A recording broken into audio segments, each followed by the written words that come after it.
तहरीक इंसाफ की आज डी चौक में एहतजाज की call. Islamabad seal, red zone की सिक्योरिटी के लिए रेंजर्स तैनात। तमाम दाखिली रास्ते कंटेनर्स लगाकर बंद कर दिए गए। 26 नंबर चुंगी और टेक्सला के मकाम पर जीटी रोड को कंटेनर्स लगाकर सील कर दिया गया।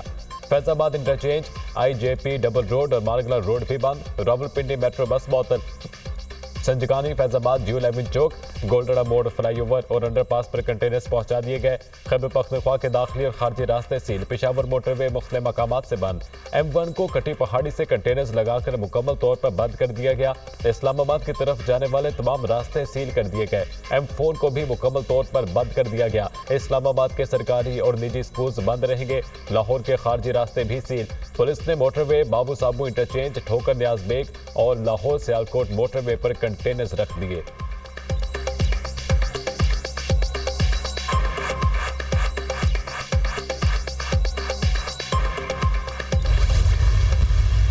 PTI पाकिस्तान की जमात है, कोई बाहर की जमात नहीं है। उनको मैं कहूँगा कि जब कोई हेड ऑफ स्टेट यहाँ पे मौजूद हो और आप उस टाइम प्लान कर रहे हो कि हमने इस्लामाबाद के ऊपर धावा बोलना है, ये किसी भी तरीके से मुनासिब नहीं है। इसी सूरत भी धावा इस्लामाबाद पे बोलने की ना इजाज़त है, ना उनको ये ज़ेब देता है एज अ पाकिस्तानी। अब अगर कोई ये करेगा, उनको भी मैं एडवांस बता रहा हूँ कि उनके लिए किसी किस्म की भी कोई नरमी तवक्को ना करे। किसी को इस्लामाबाद में धावा बोलने की इजाजत नहीं देंगे। वजीर दाखिला मोहसिन नकवी का दो टोक ऐलान। कहा, एहतजाज रोकने के लिए हर हद तक जाएंगे। इस दफा पुलिस पसपा नहीं होगी। पुलिस के इंतजामात मुकम्मल हैं। FC और रेंजर्स तैयार है। फौज और पैरामिलिट्री फोर्सेस को इस्लामाबाद तलब कर लिया गया। अगर कोई एहतजाज करेगा तो किसी किस्म की नरमी की तवक्को ना रखे। हमने पूरा बंदोबस्त किया हुआ है, फिर हमसे कोई शिकवा ना करे। गैर मुल्की सरबराहान ममलिकत की मौजूदगी में एहतजाज मुनासिब नहीं। वज़ीर आला खैबर पख्तूनख्वा अपने फैसले पर नजरसानी करें। शंघाई ताउन तंजीम इजलास को हमने यकीनी बनाना है। SCO कॉन्फ्रेंस की कामयाबी हर पाकिस्तानी की कामयाबी है।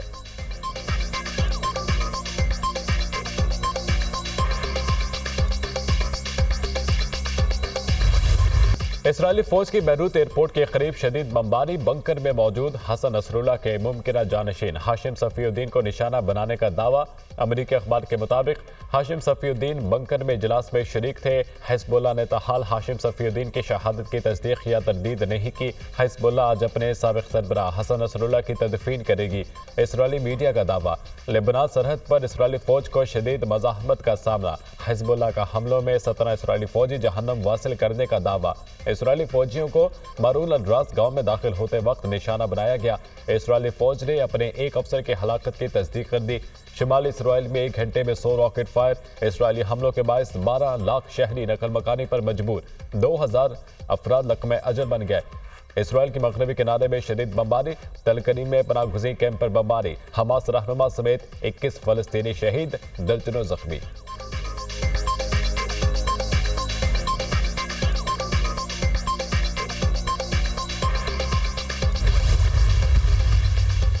अमरीकी सदर का ईरानी तंजीमात पर इसराइल के मुमकिन जवाबी हमलों का इशारा। हमला छोटा होगा, इसराइल को हमले की इजाजत नहीं, मशवरा देते हैं। ईरान पर हमले से मुतालिक इसराइली हुकाम से बात कर रहे हैं। तेल की तंजीमात पर हमले से मुतालिक बात नहीं की जा सकती।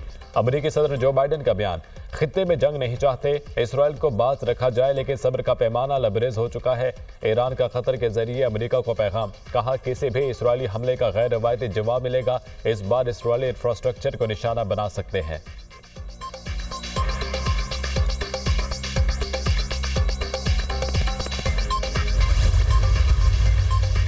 G7 ममालिक का इसराइल पर ईरानी हमले पर इजहार तशवीश। मशरिक़ वसता में बिगड़ती हुई सूरत हाल खिते में क़याम अमन की राह में बड़ा खतरा है। ईरान के हमले के जवाब में इसराइली कार्रवाई से खिते में मजीद कशीदगी का खतरा है। G7 ममालिक का एलामिया। लबनान पर इसराइली हमला मशरिक़ वसता में बड़े बहरान की वजह बनेगा। अक़वाम मुत्तहिदा के इंसदादी दहशतगर्दी के ढांचे में तब्दीली की ज़रूरत है। पाकिस्तान ने दहशतगर्दी के खिलाफ जंग में 80 जानें कुर्बान की। अक़वाम मुत्तहिदा में पाकिस्तान के क़ायम मुक़ाम मंदूब उस्मान जदून का बयान।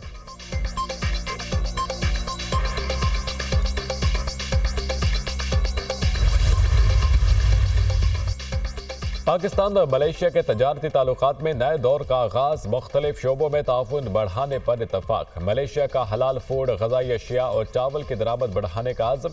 पाकिस्तान मलेशिया को सालाना $20 करोड़ का हलाल गोश्त और 1 लाख मेट्रिक टन बासमती चावल बरामद करेगा। मलेशिया पाकिस्तानी हुनरमंद अफरादी क़ुव्वत से इस्तेफादा करेगा। वज़ीर-ए-आज़म शहबाज शरीफ ने कहा, दो तरफा तजारती ताल्लुकात को नई बुलंदियों पर पहुंचाएंगे। पाकिस्तान और मलेशिया के दरमियान मजबूत ताल्लुकात हैं। ताल्लुकात को फ़रोग़ देने के लिए मलेशिया के वज़ीर-ए-आज़म की काबिल क़दर खिदमत है। मलेशियन वज़ीर-ए-आज़म ने कहा, पाकिस्तान हमारा बाएतमाद बरादर मुल्क है। माशी तरक्की के लिए पॉलिसियों का तसलसल ज़रूरी है। आइंदा माह मलेशिया कराची में अपना ट्रेड ऑफिस खोलेगा।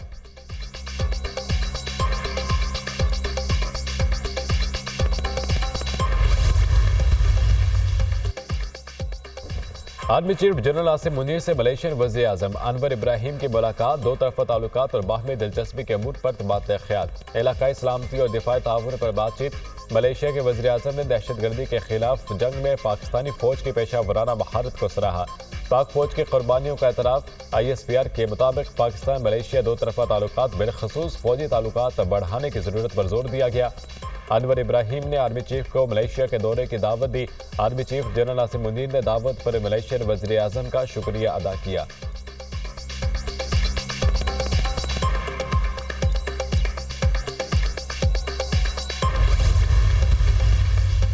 ऐवान सदर में मलेशिया के वज़ीर-ए-आज़म को निशान पाकिस्तान का एजाज़ देने की तकरीब। सदर ममलिकत आसिफ जरदारी ने मलेशियन वज़ीर-ए-आज़म को निशान पाकिस्तान के एजाज़ से नवाजा। तकरीब में वज़ीर-ए-आज़म शहबाज शरीफ और army chief general Asim Munir समेत सियासती और अस्करी क़यादत की भी शिरकत। मलेशियन वज़ीर-ए-आज़म अनवर इब्राहिम की सदर आसिफ अली जरदारी से मुलाकात। दो तरफा ताल्लुकात पर तबादला ख्याल।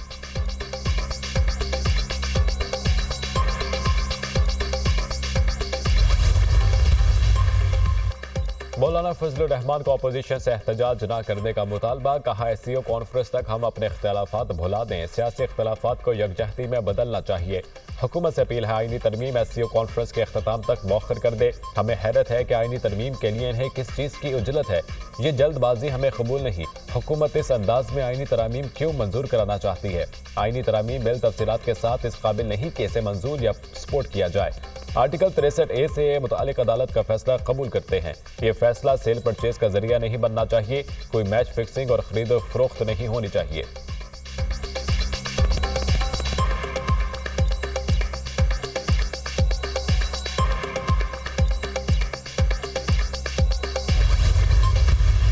फिर आप ये क्या मजमूम हरकत कर रहे हैं कि एक सूबे को दूसरे सूबे से लड़ाने की कोशिश कर रहे हैं? पता चल गया है कि पंजाब आगे बढ़ गया है, तो उनका अब तरीका यही है कि आओ और उनको तंग करो, तो इतना तंग करो कि ये कोई काम ना कर सके।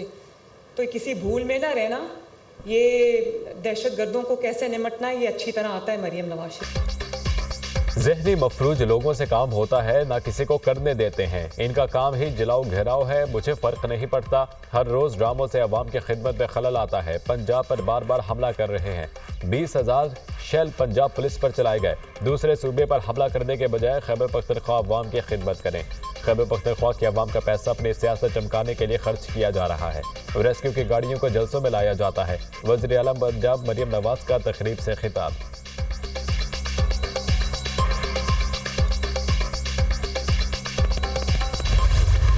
सुप्रीम कोर्ट ने आर्टिकल 63A से मुतालिक फैसला कलअदम करार दे दिया। अदालत ने आर्टिकल 63A की तशरीह की नजरसानी दरख्वास्तें मंजूर कर दी। 5 रुकनी बेंच ने मुतफ़िक़ तौर पर फैसला सुना दिया।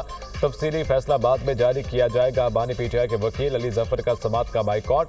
बैरिस्टर अली जफर ने दलाइल दिए। बानी PTI के मुताबिक इस बेंच की तश्कील दुरुस्त नहीं। बानी PTI खुद दलाइल देना चाहते हैं। अगर इन्हें इजाजत नहीं देंगे तो पेश नहीं होंगे। चीफ जस्टिस काजी फजीसा ने कहा, आप बार बार बानी PTI का नाम क्यों ले रहे हैं? नाम लिए बगैर आगे बात करें।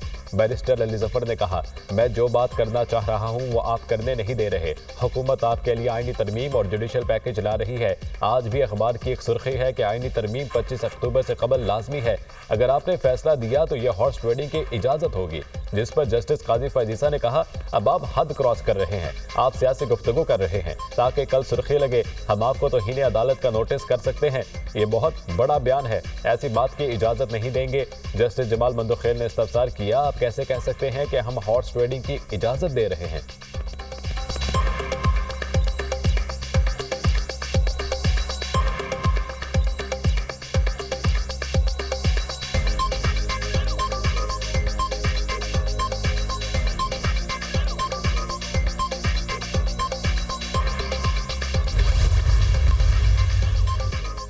वज़ीर आला पंजाब मरीम नवाज ने मुख्तलिफ महकमों के मिल्कियती अराजी का रिकॉर्ड तलब कर दिया। सरकारी अराजी के बेहतरीन इस्तेमाल के लिए प्लान मुरतब करने की हिदायत। पंजाब रेवेन्यू अथॉरिटी के सूबे के मुख्तलिफ अजला तक तोसी की भी मंजूरी। रेवेन्यू अथॉरिटी के अमूर में ADCD और असिस्टेंट कमिश्नर्स को बाइख्तियार करने का असूली फैसला। वज़ीर आला मरीम नवाज की ज़ेर सदारत इजलास पहली तिमाही के रेवेन्यू अहताब वसूली का जायजा। वज़ीर आला मरीम नवाज ने सूबे के माली वसाइल बढ़ाने के लिए प्लानिंग की हिदायत कर दी। मरीम नवाज ने कहा कि अवाम पर टैक्स बढ़ाए बगैर रेवेन्यू की वसूली में इजाफा किया जाएगा। जो भी सरकारी खजाने में जमा होगा पाई पाई अवाम पर खर्च होगी।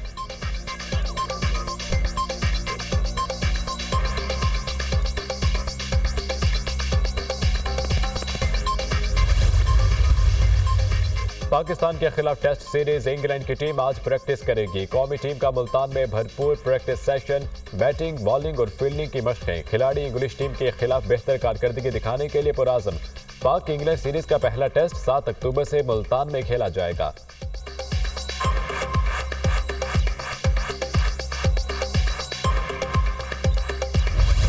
कौमी विमेन टीम का T20 वर्ल्ड कप में फातिहाना आगाज। पाकिस्तान ने एशियन चैंपियन श्रीलंका को 31 रन से शिकस्त दे दी। 117 रन के हदफ के ताक़ुब में श्रीलंका की टीम 85 रन बना सकी। इवेंट के इफ्तिताही मैच में बांग्लादेश ने स्कॉटलैंड को 16 रन से हरा दिया।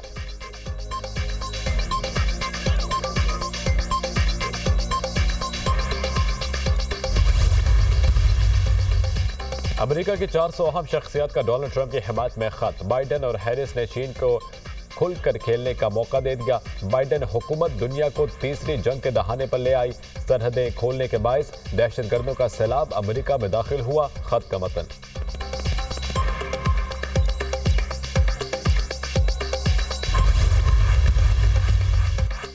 नेतन्याहू ने मेरे ऑफिस के बाथरूम में जासूसी आलात नस्ब किए। बरतानिया के साबिक वज़ीर-ए-आज़म बोरिस जॉनसन का इंकशाफ। बरतानवी मीडिया के मुताबिक बोरिस जॉनसन ने अपने खिताब में तहरीर किया कि इसराइली वज़ीर-ए-आज़म से मुलाकात के बाद दफ्तर खारजा में उनके ज़ाती बाथरूम से जासूसी आलात बरामद हुए थे। इसराइली वज़ीर-ए-आज़म बेंयामिन नेतन्याहू से बोरिस जॉनसन की मुलाकात 2017 में हुई थी।